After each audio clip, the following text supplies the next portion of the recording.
One wouldn't think his line of work would keep Andrew Vitz at his desk much. Hello. He loves his job, mind you. After all, he's the only one in Massachusetts who holds it. You know, some states have them, some states don't, but all states do have, state agency or their Fish and Wildlife Agency. In Massachusetts, that agency is the Division of Fisheries and Wildlife, headquartered in Westboro, and where Andrew Vitz officially mixes his job and his passion since college. It was actually a study abroad program in South America, and I almost knew overnight that birds was it for me. Like, that was my career. That career brought him to the Bay State 5 years ago, a place he says that, for its size, is surprisingly rich in bird life. The thing about Massachusetts, which makes it such a great birding location, is that there are so many different habitats here. And these metal bands here, they are coded individually. Much of Vitz's efforts are aimed at conservation and preservation, banding birds of various species to track, study, and aid in those efforts. A particular focus has been the American kestrel, the smallest North American falcon. Even in winter months, Vitz trudges out to his kestrel boxes, if only to make sure their spring and summer lodgings are prepared for their return.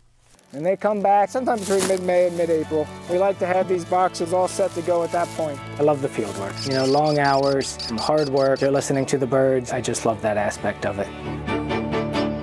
The snows of late winter took a toll on trees all over. One bright spot? Thanks to this man, some of them will live on. Well, some of the wood anyway. I get wood around the city, people bring me wood, so I'll take that material that otherwise would be firewood. Tommy Gagnon is a wood turner, and to drop into his small Salem, Mass shop is to observe some true artistic mastery over an unforgiving medium. Wood turning is a specialty of woodworking, and the lathe turns the wood as I carve it, shape it.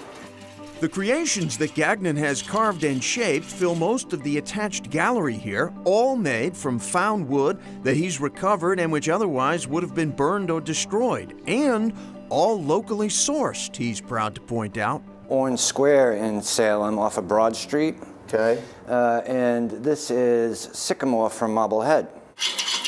Although sometimes the wood comes to him. Some man came in with 2 large maple burls that he commissioned me to make bowls for him to give to his kids. And this tree grew in his yard, and they used to play on it as children, and now as adults, he wanted to give them a piece of the tree back. Indeed, it can be hard to believe what Gagnon's wood turning turns wood into. This is what it looked like when you started. Absolutely, yes. Wow, that's a lot of sanding, right? Anything worth it takes a while, right? That is certainly the case in Melrose, Mass, where the Melrose Symphony Orchestra is celebrating its 100th season, making it the oldest continuously performing volunteer orchestra in America. You know, you hear sometimes classical music is dying or you don't have audiences coming about. We're very fortunate here in Melrose. We do not have that problem. It's sounding terrific. You know, it's a special season for Yoichi Utagawa, too, who is celebrating 20 years as conductor of the Melrose Symphony. They're volunteers. How does that differ, say, from a professional orchestra? I think the thing that makes volunteer orchestras unique is that people want to be there, want to be at rehearsal, want to do a good job. They love music. And I'm not suggesting that people who play in professional orchestras don't want to be there either. This is a real labor of love for these musicians. Absolutely. Musicians like principal bassist Lello Molinari, a 25-year veteran of the MSO. I have been in other orchestra, but I like the feeling of this particular orchestra because while still aiming high with the music, it's very friendly. Last fall, the orchestra played a Pops-type concert for the city, a way of saying thank you for a century of support.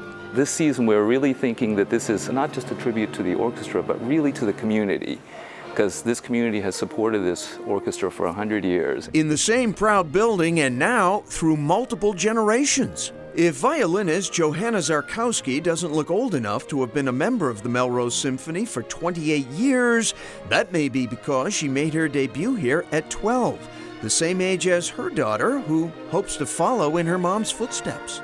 So could you potentially be playing alongside your daughter? Yes, and I'm very excited about that. I hope it becomes a reality. Well, as the saying goes, the family and the community that plays together, continuing to make beautiful music in Melrose. And Yoichi Utagawa, only the 8th conductor of the Melrose Symphony in its 100-year history. Impressive. That's very impressive. And they've also had many guest soloists as well as famous conductors join them over the years, including Arthur Fiedler, actress Maureen O'Hara, and jazz artist Gary Burton. The 100th season finale is on May 5th. All right, where others see trash, Brian Buckley sees possibilities in pallets. Stand it up, leave it outside for a month.